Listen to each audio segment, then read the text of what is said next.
Kay raming kandidato, iilan lamang ang pwesto. Kay raming tatakbo sa halalan.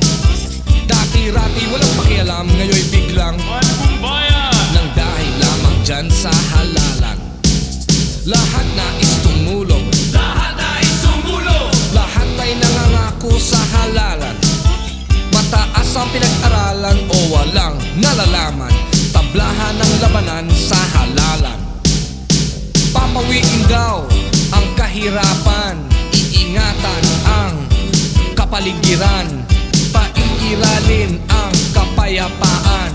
Kung manalo sa halalan.